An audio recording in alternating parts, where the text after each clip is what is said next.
Kenalkan, nama saya Disbo Martinez Marpau, NIM 2003-1147, kelas PJKRD. Saya di sini akan menjelaskan sedikit tentang renang gaya dada. Renang gaya dada atau backstroke termasuk salah satu teknik renang yang paling mudah pemula pelajari. Kalau kita memilih untuk belajar dengan instruktur renang, gaya renang inilah yang umumnya pertama kali diajari terlebih dahulu. Alasannya, teknik yang juga disebut dengan gaya katak ini memungkinkan kepala perenang tetap berada di atas permukaan air. Ketika baru belajar berenang, kita mungkin belum terbiasa, merasa takut dan panik untuk menenggelamkan kepala ke dalam air. Renang gaya ini yang juga disebut renang gaya katak.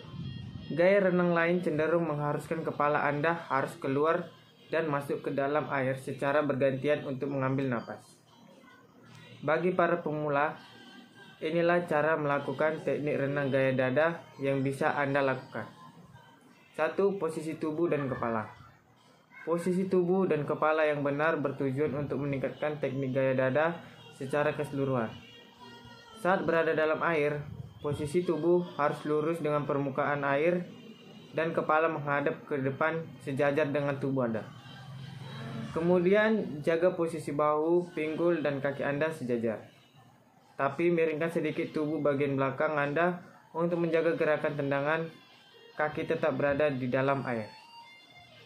Selain itu, Anda perlu menjaga kondisi bahu dan leher Anda serileks mungkin untuk membantu gerakan lengan dan mengurangi ketegangan. Saat melakukan gerakan lengan meluncur ke depan, posisi kepala sedikit menunduk untuk mencegah hambatan air. 2. Teknik gerakan tangan. Gerakan tangan dalam renang gaya dada cenderung lebih banyak Anda lakukan dalam air. Pertama, arahkan kedua lengan lurus ke depan dengan posisi telapak tangan saling bertemu. Kemudian dorong tubuh Anda agar meluncur ke depan. Setelah itu, ikuti langkah-langkah ini untuk melatih teknik gerakan lengan.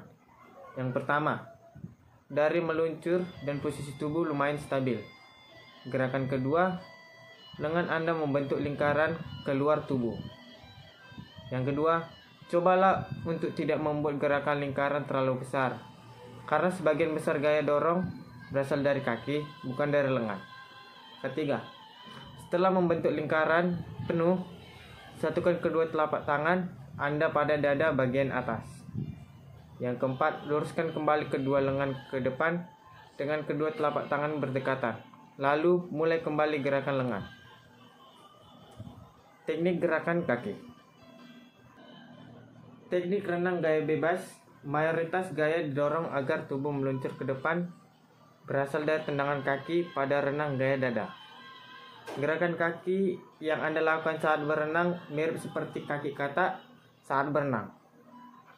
Berikut teknik gerakan kaki pada renang gaya dada.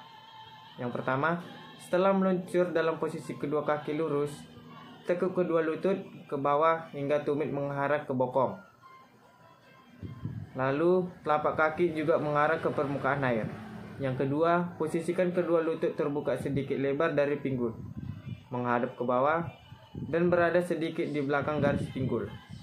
Yang ketiga, kemudian lakukan tendangan menyapu keluar dan ke belakang dalam gerakan melingkar.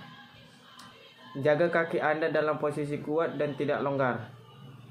Yang keempat, satukan kembali kedua kaki dalam posisi lurus ke belakang, sementara lengan juga lurus ke depan untuk menghindari hambatan air. Pernapasan dalam gaya dada.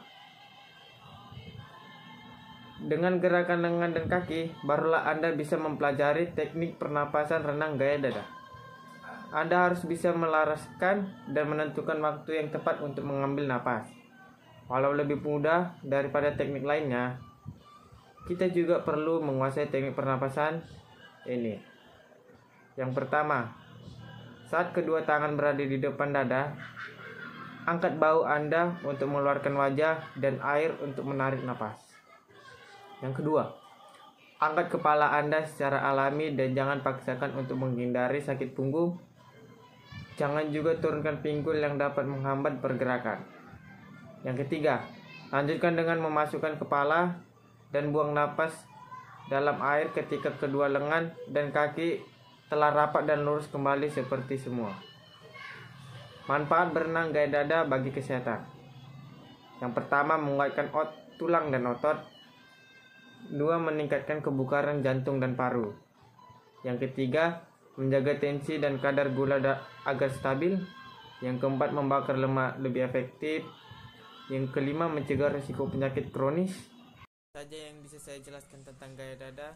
Lebih dan kurangnya saya mohon maaf. Terima kasih.